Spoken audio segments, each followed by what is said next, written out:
گزشتہ جمعے ہم نے یہ موضوع شروع کیا تھا کہ نبی کریم صلی اللہ علیہ وآلہ وسلم کی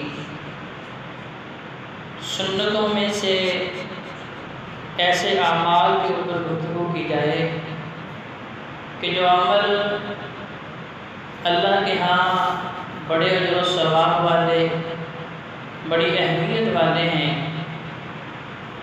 اور ان اعمال کو کرنے والے کے اوپر اللہ تبارک و تعالی اپنے نورانی اور رحمت کے فرشتوں کو نازل کرتے ہیں۔ فرشتے ان کی مجلس میں، ان کی محفل میں ان کے ساتھ وقت گزارتے ہیں، رب کی رحمتیں اور برکات کا ان کے اوپر نزول ہوتا ہے، اور وہ فرشتے رب کے حضور ایسے خوش نصیب آدمی کے لیے بخشش اور مغفرت کی دعا کرتے ہیں۔ تو یقینی طور پہ ہمیں ایسے اعمال کا پتہ ہونا چاہیے، اور پتہ ہونے کے بعد رب کے حضور یہ دعا بھی ہونی چاہیے کہ اللہ ہمیں ایسے اعمال کرنے کی توفیق عطا فرما، کیونکہ اللہ کی توفیق کے بغیر نہ تو انسان گناہوں سے بچ سکتا ہے اور نہ ہی نیکی کا کام کر سکتا ہے۔ اگر ہم آج مسجد کے اندر موجود ہیں تو اس میں ہمارا کوئی کمال نہیں ہے، یہ میرے اللہ رب العزت کا فضل اور کرم ہے۔ تو اس نے ہمیں تندرستی دی، اور اس نے ہمیں فرصت دی، اور اس نے ہمیں توفیق دی کہ ہم اس کے گھر میں، اس کے دربار میں، اس کے سامنے حاضر ہیں۔ تو گزشتہ میں 2 اعمال آپ کے سامنے ذکر کیے تھے۔ پہلا عمل تھا رات کو باوضو لیٹنا، باوضو سونا، اور دوسرا عمل تھا ایسی محافل، ایسی مجالس، ایسی بیٹھکیں جن کے اندر اللہ کا ذکر ہو، اللہ کی حمد بیان ہو، اللہ کی تعریفات بیان ہو، اللہ کی کبریائی کے کلمات زبانوں کے اوپر ہوں۔ تو ایسی مجالس کو فرشتے ڈھونڈتے ہیں، پوری زمین پہ پھیل کے ڈھونڈ رہے ہیں، اور جس فرشتے کو وہ مجلس پہلے مل جاتی ہے تو وہ بلند آواز سے پھر سب کو پکارتا ہے کہ بھئی مجھے وہ محفل مل گئی ہے، مجھے وہ مجلس مل گئی ہے، سارے ادھر آ جاؤ۔ اور وہ فرشتے اپنی مرضی سے نہیں آئے بلکہ اللہ رب العزت نے، کیونکہ رب کی طرف سے وہ رحمتیں لے کے آئے ہیں، رب کی برکتیں لے کے آئے ہیں، تو فرشتے اپنی مرضی سے نہیں آئے، اور پھر اس مجلس کو اپنے پروں کے ساتھ گھیر لیتے ہیں، اور پھر ان کے لیے بخشش کی دعائیں کرتے ہیں۔ اور پھر ایسے مجلس کے بعد جب فرشتے رب کے حضور پیش ہوتے ہیں، صحیح بخاری و مسلم کی کافی لمبی حدیث میں نے آپ کے سامنے ذکر کی تھی کہ اللہ رب العزت ان سے بھی چند سوال انسانوں کے متعلق کرتے ہیں، حالانکہ اللہ کو تو پتہ ہی ہے کہ فرشتے کہاں سے آئے ہیں، کن کو مل کے آئے ہیں، اور جن لوگوں سے مل کے آئے ہیں وہ کر کیا رہے تھے، لیکن صرف اور صرف فرشتوں پہ حجت قائم کرنے کے لیے کہ تخلیق انسانی کے وقت فرشتوں نے کیا کہا تھا کہ اللہ ان کو پیدا نہ کر، کہ دنیا میں جائیں گے، وقت ضائع کریں گے، خون ریزی کریں گے، لڑائی جھگڑا کریں گے، قتل و غارت کریں گے، وقت ضائع کریں گے، تو اللہ تبارک و تعالیٰ ان کے اوپر حجت قائم کر رہے ہیں، ان سے سوال کر کے ان سے اس بات کی تصدیق لے رہے ہیں۔ اللہ پوچھتے ہیں کہ ان بندوں نے مجھے دیکھا؟ کہا اللہ نہیں۔ وہ مانگ کیا رہے ہیں؟ کہا جنت کا، جنت کو دیکھا؟ کہا نہیں۔ وہ کس سے پناہ مانگ رہے ہیں؟ جہنم سے۔ کہا جہنم کو دیکھا؟ کہا نہیں۔ تو کہا پھر دیکھو کہ یہ ساری چیزیں بن دیکھے میرے حکم کے مطابق اس کے اوپر چل رہے ہیں، پھر تم گواہ ہو، میں نے سب کو۔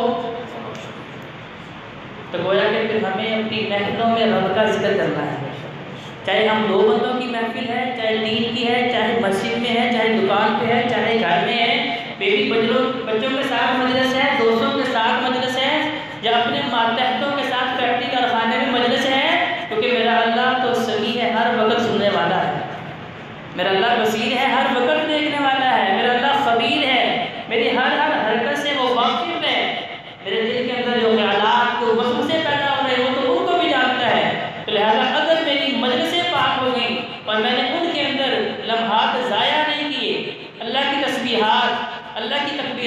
زبان پہ جاری و ساری نہیں، ان کا ثواب الگ مل رہا ہے، فرشتوں کی دعا الگ ہو رہی ہے، اور اللہ معاف کرنے کے وعدے فرشتوں کے سامنے کر رہے ہیں۔ تو گزشتہ جمعے کے بعد چند احباب نے وضو کے متعلق چند سوالات بھی کیے کہ ہمیں وضو کا مصنون طریقہ بھی ذرا بتا دیجیے۔ واقعی بڑے اہم سوالات تھے اور پتہ بھی ہونا چاہیے، کیونکہ نبی کریم صلی اللہ علیہ وسلم کی حدیث مبارکہ کہ میں نے قیامت کے روز اپنی امت کو غر محجلین کی نشانی سے پہچاننا ہے۔ صحابہ کرام نے کہا یا رسول اللہ کہ قیامت کے دن 1,24,000 پیغمبر ہوں گے، ہر پیغمبر کے ساتھ ان کے امتی ان کے ماننے والے بھی ہوں گے، تو انسان تو دیکھنے میں سارے ایک جیسے ہیں، تو وہاں لاکھوں اربوں خربوں لوگ ہوں گے، تو یا رسول اللہ آپ اپنے امتیوں کو کیسے پہچانیں گے؟ تو نبی کریم صلی اللہ علیہ وآلہ وسلم نے کیا کہا کہ بس جنہوں نے لالے مبارک سینے پہ سجا دی بس ان کو میں پہچان لوں گا، کہ جنہوں نے صرف 3 4 5 دن روڑوں کو بند کر کے جل سے جلوس نکالی ان کو پہچان لوں گا، کہ جنہوں نے خود ساختہ طور پہ نیکیوں کے طریقے اپنا لیے کہ جی کرنے میں حرج کو نہیں، کیا حرج ہے؟ آج یہ سوال ہوتا ہے اس میں کیا حرج ہے؟ بھائی سب سے بڑا حرج یہ ہے کہ یہ کام میرے نبی نے نہیں کیا، اس سے بڑا حرج کیا ہے؟ کیونکہ جو دین اللہ نے میرے نبی پہ نازل کیا اقرأ بسم ربک الذی خلق سے الیوم اکملت لکم دینکم کہہ کے بتا دیا، اللہ فرما رہا ہے میں نے اکمل کر دیا۔ مکمل کا لفظ نہیں نازل کیا، اکمل کا مطلب ہوتا ہے انتہا درجے کا مکمل، جس میں ایک ذرے کی گنجائش بھی باقی نہیں کہ آپ یہ کہتے ہیں کہ اس میں گنجائش ہے، اس میں حرج کیا ہے، کوئی بات نہیں، یہ بھی کر لیں تو کوئی مسئلہ نہیں، بھائی مسئلہ ہے۔ نبی کریم صلی اللہ علیہ وسلم نے بڑی پیاری نشانی بتائی، فرمایا میں اپنی امت کو پہچانوں گا ان کے وضو والے اعضاء سورج کی طرح چمک رہے ہوں، غر محجلین 5 کلیان ہوں گے۔ عربی کے اندر یہ نبی علیہ السلام نے محاورہ تک بولا، غر محجلین عربی کا محاورہ ہے، اس کا مطلب ہوتا ہے 5 کلیان، یعنی 5 کلیان اس گھوڑے کو کہا جاتا ہے کہ جس کا بقیہ جسم کا رنگ تو اور ہو لیکن اس کی پیشانی اور چاروں پاؤں جو ہیں وہ سفید ہوں، اسے غر محجلین کہا جاتا ہے۔ تو نبی کریم صلی اللہ علیہ وسلم بھی فرما رہے ہیں کہ جدھر جدھر نمازیوں کے وضو کا پانی لگا ہوگا وہ جگہ چمک رہی ہوگی اور سارے لوگوں میں سے میں پہچانوں گا کہ یہ امت محمدیہ کا پردوش ہے۔ تو گویا کہ وضو نماز کیا کہنا ہے، یہ تو وضو کے اوپر جو ہے اتنی اہمیت نبی کائنات علیہ السلام نے فرمایا ہے۔ اور دوسرے مقام پہ نبی علیہ السلام فرما رہے ہیں کہ اگر آپ لوگ چاہتے ہیں کہ آپ کی یہ چمک بڑھے، اگر آپ چاہتے ہیں آپ کی یہ چمک بڑھے تو نبی صلی اللہ علیہ وسلم پھر وضو کو اچھے طریقے سے کیا کریں، کیونکہ جہاں جہاں پہ وضو کا پانی لگے گا وہاں وہاں آپ کو جو ہے حلیہ کا لفظ حدیث کے اندر آیا کہ آپ کو سونا پہنایا جائے گا۔ تو نبی کائنات علیہ السلام نے جو وضو کی اہمیت بتائی اور سب سے بڑی اس سے بھی بڑی بات آقا علیہ السلام چاہت فرماتے ہیں مفتاح الجنت الصلاۃ، جنت کی چابی کیا ہے؟ نماز۔ مفتاح الصلاۃ الوضو، اور نماز کی چابی کیا ہے؟ وضو۔ اگر آپ کا وضو صحیح، آپ کی نماز صحیح، اگر آپ کی نماز صحیح پھر آپ جنت کے وارث ہیں، اور اگر آپ کا وضو مکمل نہیں، کیونکہ دوسرے مقام پہ نبی علیہ السلام اس کی وعید بھی بتا رہے ہیں، اگر آپ نے وضو کیا اور صحیح طرح وضو نہیں کیا، وہ اعضاء جن کا دھونا لازم تھا ان کے اندر ایک بال کی جگہ یا ایک روایت کے الفاظ میں ایک ناخن کی جگہ خشک رہ گئی، تو نبی کائنات علیہ السلام فرما رہے ہیں کہ اکثر لوگ پاؤں دھوتے وقت احتیاط نہیں کرتے، تو میں ایسی ایڑیاں جہنم میں جلتی ہوئی اللہ نے مجھے دکھائی ہیں۔ ویل للعقاب، اللہ فرما رہے ہیں مجھے ایسی ایڑیاں جہنم میں جلتی ہوئی اللہ عزت نے دکھائی ہیں جن ایڑیوں کے اوپر وضو کا پانی اچھی طرح لگایا نہیں جاتا، پاؤں کو ملا نہیں جاتا۔ اور نبی علیہ السلام کا یہ ارشاد گرامی بھی موجود ہے کہ ایسی نماز جو مکمل وضو کے ساتھ نہیں پڑھی گئی، وضو ناقص کے ساتھ پڑھی گئی، فرمایا وہ گناہ کبیرہ ہے۔ اور گناہ کبیرہ وہ ہے جو بغیر توبہ کیے معاف نہیں ہونا۔ تو لہذا اگر ہم اللہ کی توفیق سے نماز پڑھنے کے لیے آ رہے ہیں تو اپنی نمازوں میں بھی اطمینان لے کے آئیں، اس سے پہلے اپنے وضو کے اندر بھی جو سنتیں نبی کائنات علیہ السلام نے بتائی ہیں ان کا پورا اہتمام کیا جائے، کیونکہ کیونکہ اللہ تبارک و تعالیٰ کو طہارت پسند ہے. ان اللہ یحب التوابین و یحب المتطہرین. قرآن کے اندر اللہ تعالیٰ ارشاد فرما رہے ہیں کہ مجھے توبہ کرنے والے اور پاکیزہ رہنے والے لوگوں کو پسند ہے. تو لہذا طہارت کا پہلا معنی کیا ہے؟ طہارت صغریٰ جو ہے، چھوٹی طہارت کیا ہے کہ وضو کیا جائے اور وضو اس طریقے کے مطابق کیا جائے کہ طریقہ نبی کائنات علیہ السلام نے دیا ہے. تو جیسا کہ لوگ اکثر کہتے ہیں کہ یہ کام کرنے میں حرج نہیں، تو اگر آپ وضو کی ترتیب اپنی مرضی پہ کر لیں، اعضاء سارے دھوئیں، لیکن ترتیب اپنی مرضی کی کر لیں کہ پہلے پاؤں دھو لیں، پھر بازو دھو لیں، پھر چہرہ دھو لیں، بعد میں کلی کر لیں، ناک جھاڑ لیں، اعضاء تو سارے دھو لیے، تو کیا وضو ہو جائے گا؟ کیوں نہیں ہوگا؟ انہی اعضاء کو دھونے کا نبی صاحب نے حکم دیا نا. قرآن میں بھی اللہ تعالیٰ یہی حکم دے رہا ہے، اپنے چہروں کو دھو، ٹھیک ہے، اپنی کوہنیوں کو دھو، اپنے پاؤں کو دھو، اپنے سر کا مسح کرو. قرآن میں یہ چیزیں بتائی، لیکن ترتیب اگر آپ اپنی مرضی کی کر لیں تو کیا آپ کا عمل یہ قبول ہوگا؟ نہیں ہوگا، کیونکہ ہمارے اس عمل کے اندر نبی کائنات علیہ السلام کی سنت موجود نہیں. اس طریقے کو چھوڑ کے پورے نہر کے اندر، دریا کے اندر غوطہ زن ہو کے بھی باہر نکل آئیں تو ہم طاہر مطہر نہیں ہو سکتے، ہم پاکیزہ نہیں ہو سکتے.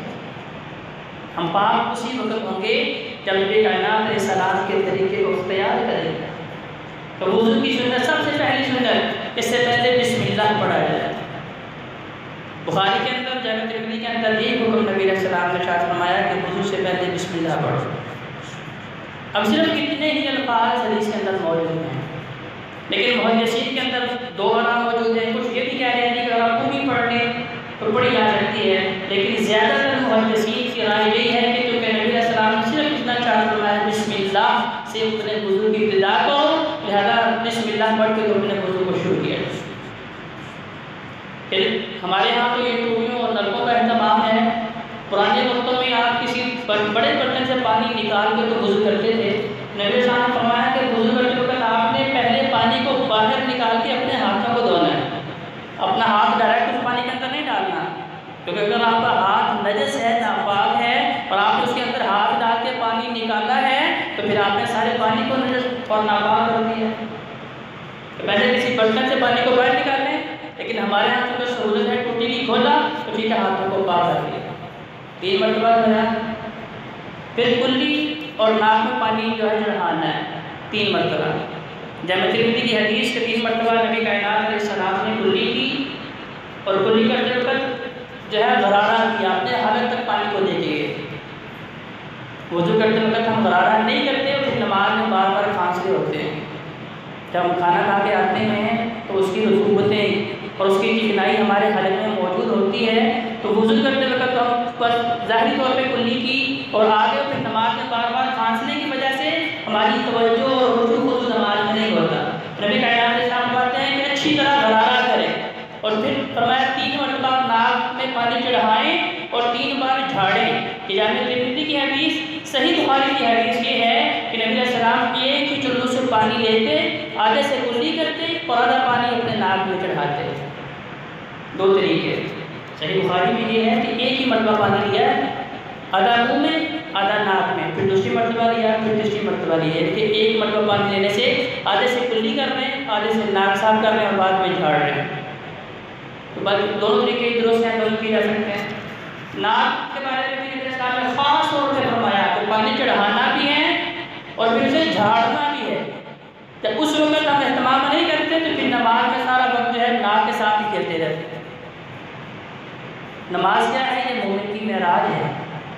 ذرا یہ تصور کیجئے کہ اس نماز کے اندر ہم خالق کائنات کے دربار میں حاضر ہیں.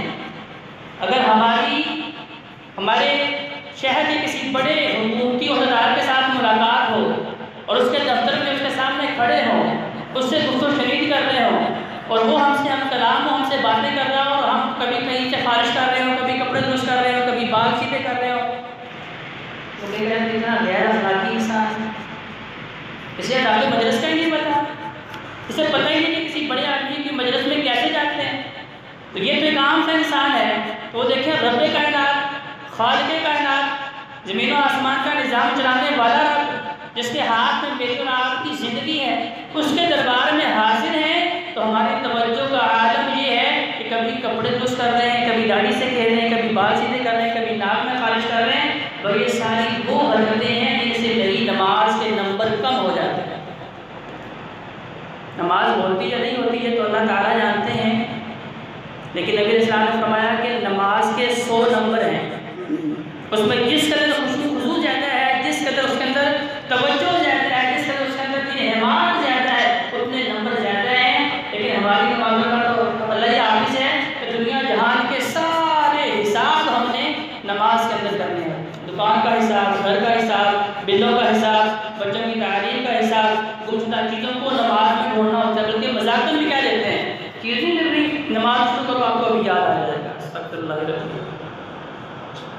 بھائیو ایسی نمازیں منہ پہ ماری جائیں گی۔ نبی کریم صلی اللہ علیہ وسلم نے کیا فرمایا کہ سب سے برا چور نماز کا چور ہے۔ صحابہ نے نماز کا چور، اور درہم کا چور، دینار کا چور، جو ہے کپڑے کا چور، جانور کا چور، زمین کا چور، یہ چیزیں تو سمجھ آتی ہیں ہمیں، نماز میں سے کیا چوری کرنا ہے؟ تو نبی کائنات نے فرمایا کہ نماز کا چور ایسا چور ہے جو سب سے بدترین اور برا چور ہے، جس کے لیے نماز بد دعا کر رہی ہے، جس کی نماز کے اندر اطمینان نہیں ہے، کمرے کی طرف میں 4 ٹھمکے لگاتا ہے، کیونکہ اس کی نماز صرف لوگوں کو دکھانے کے لیے ہے، اس کی نماز صرف محلے داروں پہ روب ڈالنے کے لیے ہے۔ اگر رب کے لیے ہوتی تو پھر وہ اس کے ذہن کے اندر یہ تصور ہوتا کہ میں اپنے رب کو دیکھ رہا ہوں، اگر یہ نہیں تو کم سے کم آخر درجے میں یہ ضرور ہوتا کہ میرا رب مجھے ضرور دیکھ رہا ہے۔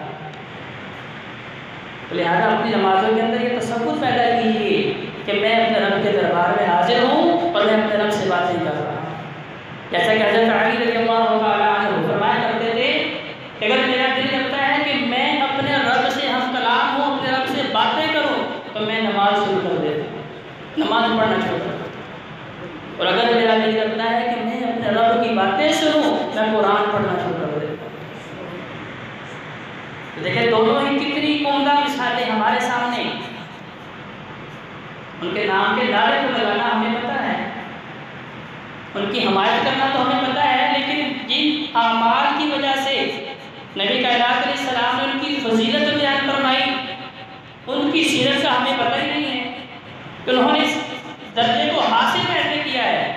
صرف نبی علیہ السلام کے خاندان کی وجہ سے نہیں انہیں یہ رتبہ ملا، اگر یہ رتبہ ہوتا تو نبی کائنات کی صحیح حدیث بخاری کے اندر آقا اسلام اپنی بیٹی کو بلا کے کہہ رہے ہیں، حضرت فاطمہ رضی اللہ عنہا کو بلا کے فرما رہے ہیں، اے بیٹی میری بیٹی ہونا تمہیں جو ہے جہنم سے نہیں بچائے گی، اچھے اعمال لے کے رب کے دربار میں پیش ہونا۔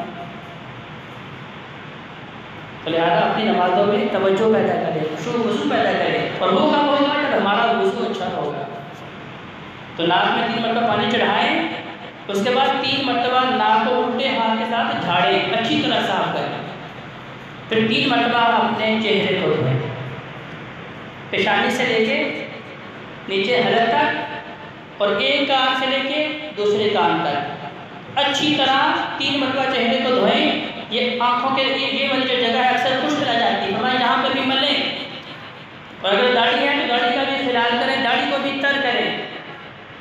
اس کے بعد 3 مرتبہ اپنا سیدھا ہاتھ کوہنی تک دھوئیں اور کوہنی کو بھی ملیں، پھر بایاں ہاتھ، پھر مسح کرنا ہے سر کا اور کانوں کا، اس کے بعد دایاں پاؤں، اس کے بعد بایاں پاؤں، 3 مرتبہ سنت ہے، ایک مرتبہ جو ہے وہ فرض ہے، لازم ہے۔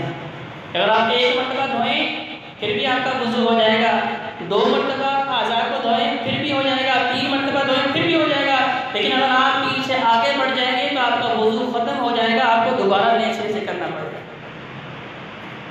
1 مرتبہ کریں، 2 مرتبہ کریں، 3 مرتبہ کریں، یہ میرے نبی کریم صلی اللہ علیہ وسلم کی سنت ہے۔